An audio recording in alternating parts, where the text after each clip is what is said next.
My best friend secretly started dating my girlfriend behind my back. I found out by accident, and the betrayal from the two people I trusted most hit me hard. But instead of falling apart, I stood up for myself, made them both regret it, and proved I could do better. Now I'm with someone new, someone way better, and both of them know it. To be honest, at first I thought I was hallucinating. I walked into the bar just to unwind after my shift and froze in place. At the window table sat Grace, my girlfriend of 6 months, and right next to her was Eric, my best friend. They were leaning in, laughing together, like nothing was off limits between them anymore.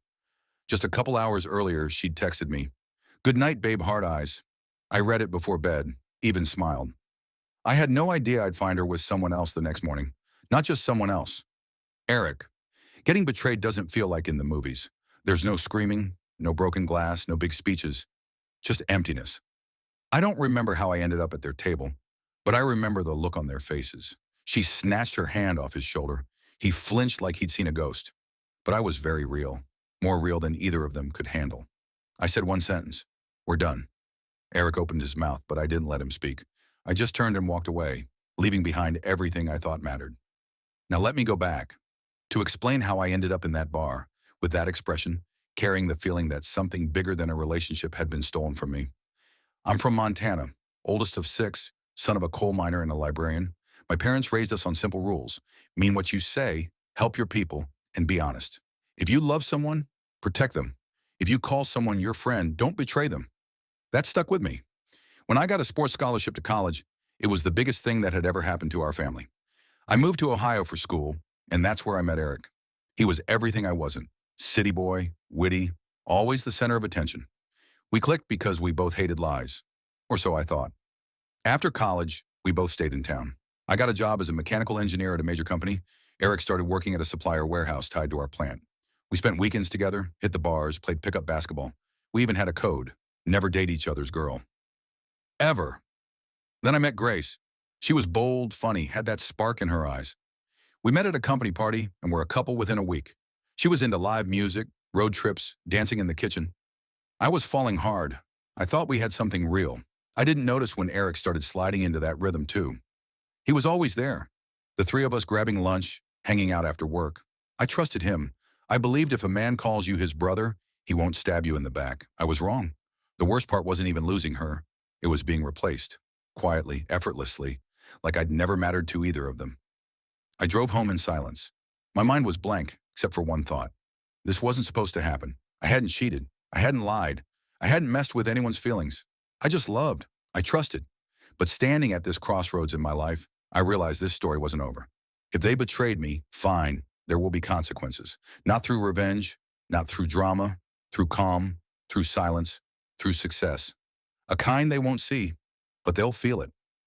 The next morning, I woke up to a knock on the door. At first, I thought it was my neighbors. They often had issues with plumbing or parking. But standing outside was Alice, Eric's girlfriend, and as it turned out, someone he'd betrayed too. She was holding a paper bag with muffins and coffee, but her face looked like she'd just been punched. I didn't ask anything. I simply nodded and let her in. We sat at the kitchen table, eating in silence, drinking coffee, until she finally spoke. "I saw them yesterday," she said quietly. "Thought I was seeing things.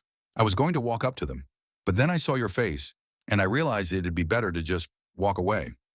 Turned out she'd suspected something for a while. At first it was Eric's mood swings. Then came the excuses.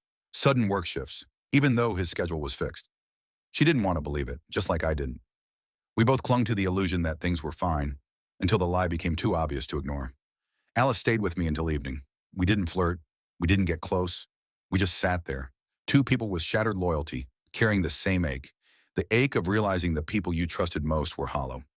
Around sunset, she said, "I need to make sense of all this. If you want to talk, just text me." Then she left. I was alone again, with a phone that didn't ring anymore, with a silence that used to be filled with weekend plans, with a voice, a touch, routines. For the next week, I'd come home from work, turn on the TV without watching, drink water from the bottle, stare at the ceiling. At night, I'd wake up thinking someone was calling my name, but there was only silence. Eric didn't text, and that pissed me off the most. No apology, no explanation, not even a lame excuse. He just vanished, like a thief who takes what he wants and disappears. And Grace, she texted 3 days later. It was short. "I'm sorry, Charlie. I didn't mean for it to happen like this. I stared at the screen, deleted the message, and blocked her number. It's amazing how fast someone can turn into nothing. It would have been easier if I hated her, but all I felt was exhaustion, like all my energy had been drained. One night I decided to hit the gym. Sweat poured down, my muscles burned, and that was good. The physical pain dulled the emotional one.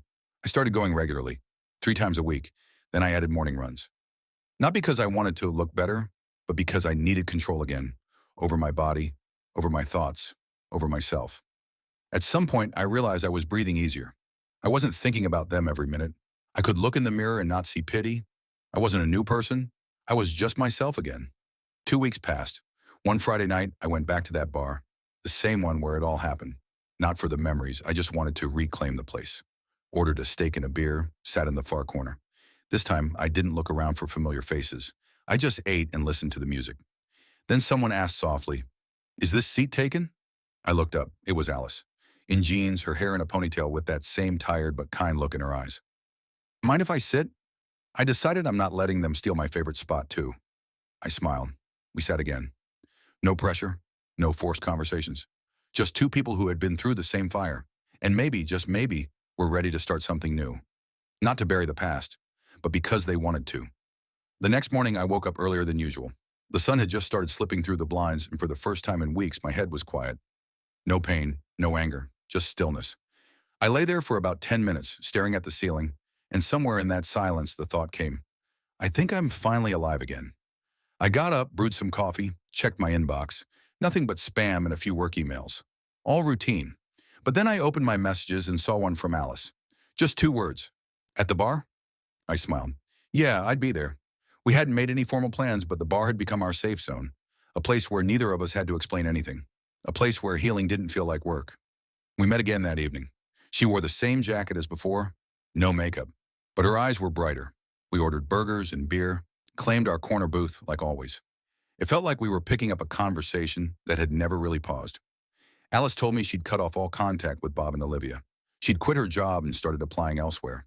Said she was tired of hallway run-ins, whispered gossip, forced politeness. She didn't want to survive anymore. She wanted to live again. I nodded. I understood more than I could say. I told her I'd been working on myself, hitting the gym, dropping weight, signing up for tech classes. I wasn't chasing some grand transformation. I just wanted to reclaim myself, without resentment, without lies, without leeches disguised as lovers or friends. Then she said something that stayed with me. "You know, I thought this would just be a phase, something to get through, but I want to see you more. Not because I'm hurting, because it feels good to be around you." I looked at her and said nothing, because I felt the same. We weren't trying to fix each other. We had already started fixing ourselves, on our own.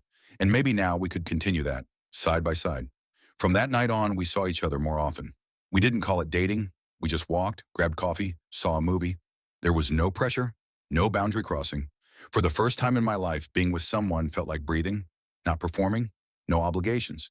Just two people figuring things out at their own pace. One evening, sitting on the rooftop of her new place, Alice pulled out a small sketch. It showed 2 teacups side by side. One had a golden seam running through a crack. "This is us," she said. "We were broken, but now we're whole.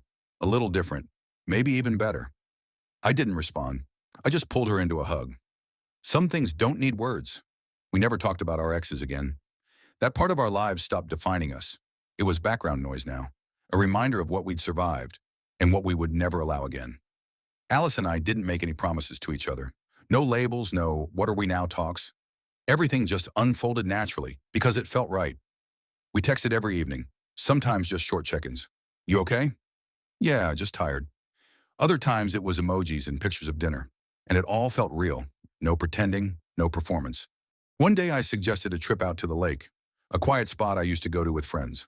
I rented a small boat, packed a thermos of coffee, a couple of blankets, and 2 pairs of old oars. Alice looked surprised at first, but just nodded. "All right, just don't drown me."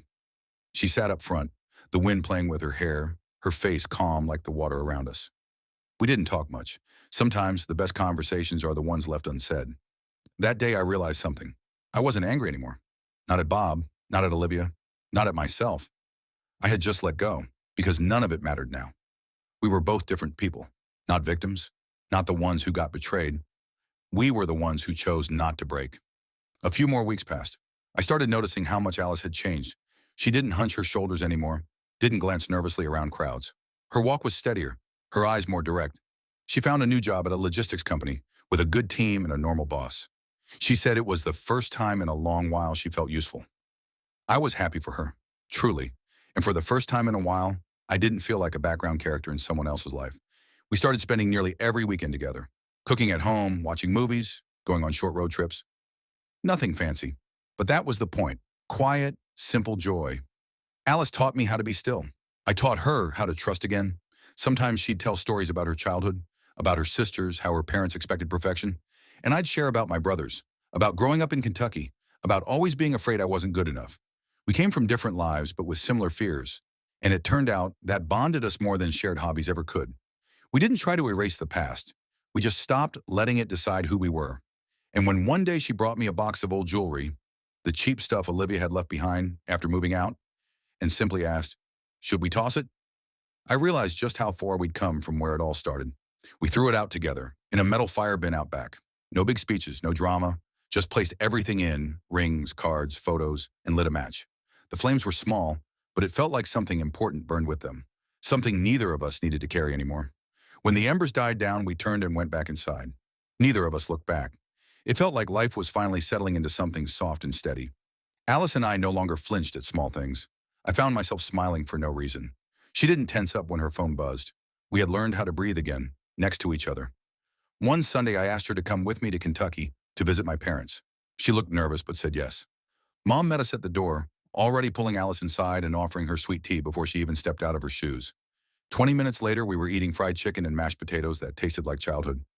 Dad gave Alice a firm handshake and said, "Took him long enough to bring home someone decent." That was his highest form of praise.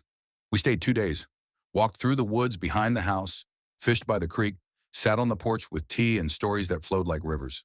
No rush, no pressure, just real air. Alice looked peaceful, happier than I'd ever seen her. That night in my childhood room, she whispered she hadn't felt this safe in years. Back in town, something unexpected waited for me. A message from Bob, late at night. I stared at it for a while before opening. "I'm sorry for what happened. Olivia, she's not who I thought she was. Said you meant nothing to her. Now I think she used both of us." I froze. I wanted to throw the phone. And still, I wanted to understand. What did he want from me? Forgiveness? Closure? Or just a way to lighten his own guilt? I didn't reply. I forwarded the message to Alice. A few minutes later, she called. "Are you going to meet him?" Her voice was calm, too calm, but there was something behind it, a quiet unease. "Number, I just thought you should see it." We went quiet, and in that pause, I realized something had shifted. Not because of Bob's message, but because I had hesitated. For just a moment, I'd let doubt in, and she felt it. After that, she pulled back slightly. Nothing dramatic. We still cooked together, laughed, kissed. But something subtle had settled between us. Like a cold draft under the door, we were both pretending not to notice.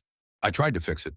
Planned spontaneous dates, took her to new places, told stupid jokes. But Alice's smile never quite reached her eyes anymore. She wasn't blaming me. She didn't argue. But she was retreating, piece by piece. Then something small happened. One of those stupid details that stays with you for no reason. We were eating dinner, and I casually mentioned an old cafe I'd once gone to with Olivia. Just in passing. But Alice looked down and kept eating in silence. And that's when I knew the wound was still open. Not because she hadn't forgiven me, but because maybe I hadn't been fully honest. A few days passed before I noticed Alice pulling away again. It wasn't a fight, not even resentment. More like she was holding herself slightly tense, waiting for something. Maybe it was the residue from Bob's message. Maybe my awkward reaction. I didn't know, but I felt it, an invisible curtain settling between us. One evening, coming home from work, I stopped by the grocery store. Olivia stood ahead of me in line. I turned to leave, but she had already seen me. Without invitation, she walked over, smiling too sweetly. "Well, Charlie, looks like you landed on your feet. Alice has good connections, I hear." I didn't respond, just looked at her and walked away. When I told Alice later, she nodded as if she'd expected it. "She'll always try to poke us. Because you chose me," she said. But there wasn't anger in her voice, just fatigue. The next day, I felt something shift again. That night, we sat on the porch. She held a mug of tea, and I just watched her profile in the sunset light. I didn't know why, but suddenly I said, "I have something I need to tell you." I spoke slowly, choosing every word. I told her that, about 2 weeks before Olivia officially started dating Bob, we kissed. It was one evening. She flirted. I was drunk. Bob didn't even know her well at that point. I thought it would be just a moment, but then they became a couple, and I buried it. Alice listened quietly. When I finished, she was silent for a long time. Then she said, "You should have told me sooner. Not because I'm jealous, but because now it feels like a secret." I wanted to explain I was ashamed, that I wanted to forget, but I understood. It was too late. She wasn't angry, just quieter. The next day, she said she was going to stay with her sister. "Just for a couple days, I need to breathe," she added. I nodded, didn't try to stop her. I knew if I insisted, I'd only make things worse. The house felt hollow without her. I tried distracting myself, work, gym, cleaning, but I kept listening for sounds that never came. I reread our messages, stared at pictures, and for the first time in a long while, I felt real fear. Not anger, not sadness. Fear of losing her. For good. On the third night without her, I sat at the table and wrote a letter. By hand. Not for the gesture, but to feel each word move through me. I didn't beg for forgiveness. I just explained the truth. I said I loved her, and that if she couldn't come back, I'd accept it. But I needed her to know. Everything I'd done was out of weakness, not betrayal. The next morning, I sealed the letter in an envelope and drove it to her sister's. Left it at the door. No calls, no texts. That evening, she knocked on my door. When I opened the door, she was standing there in an old gray hoodie and jeans. No makeup, her hair pulled back in a loose bun, but she looked like someone I'd been waiting for my whole life. She didn't say anything, just walked in and sat on the edge of the couch, as if we'd never been apart. I sat next to her, a few seconds of silence. Then she sighed. I read the letter, and I don't know what to say, but I'm here. It wasn't about forgiveness or forgetting. She just came because she still wanted to be close. We didn't talk about the details. I felt it. Digging through it now would only ruin everything. Sometimes silence is the only way to hold on to something fragile. The next day she stayed, made coffee, braided her hair at the mirror, fluffed the pillows like nothing had happened. But I looked at her differently now, not just as the woman I loved, but as the woman I could lose at any moment. And that changed everything. We started talking again, not about the past, about the future. I asked her what she was afraid of. She said she was scared of losing herself, of becoming just someone's partner. I don't want to be his girl again. I want to be myself, next to you. Those words stayed with me for days, because I realized I'd become so wrapped up in us that I'd stopped seeing her as her own person. To find balance again, we started giving each other more space, even inside our own home. I stopped asking unnecessary questions, didn't check who she texted, didn't wait every second for reassurance that we were okay. Instead, I just showed up, every day, in small ways. She started smiling with her eyes again. I noticed it the night she laughed at an old YouTube video with cats, that real full-body laugh I hadn't heard since everything fell apart. One evening, while we were lying in silence, she suddenly said, "I like that you're not trying to fix everything. You're just giving me room." I didn't know what to say. I just took her hand. Work was calm. I avoided talking to Bob. Olivia, I heard, had gone on maternity leave. No one said out loud whose idea it was to get married and have the baby, but the air around them was tense.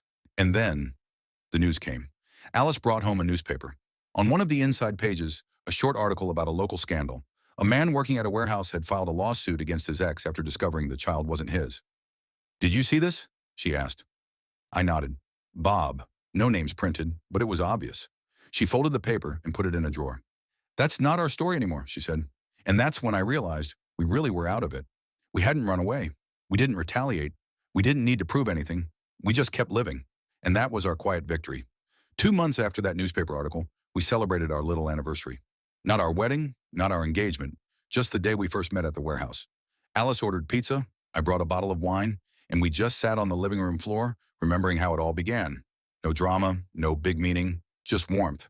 And I suddenly realized I wasn't afraid anymore. We didn't talk about Bob or Olivia anymore.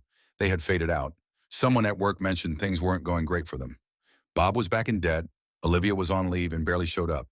I felt no anger, no sense of triumph, just indifference, and maybe a little sadness. Not for them, but for the part of me that once believed they were sincere. Alice, meanwhile, had firmly found her place at her new job. Her co-workers respected her, management appreciated her. She learned not to look back, and so did I.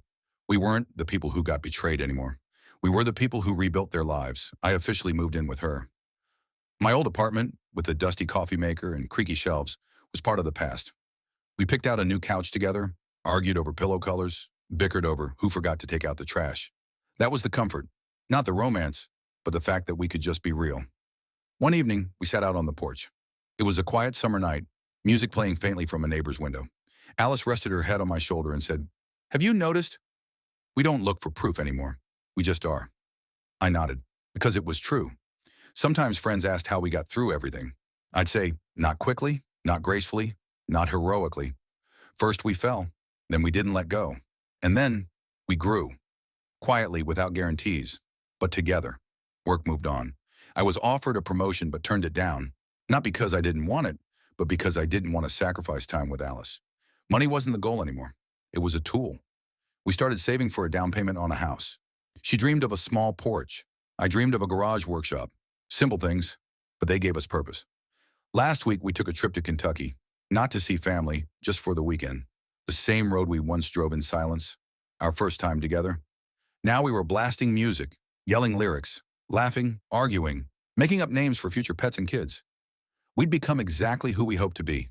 Not perfect, but real. That night before bed, she turned to me and whispered, "You know, if you hadn't walked out of that bar, we wouldn't be here like this." I smiled. "I would have found you anyway, just a few months later." We fell asleep holding hands. No fear, no waiting, no pretending. Just us. Finally,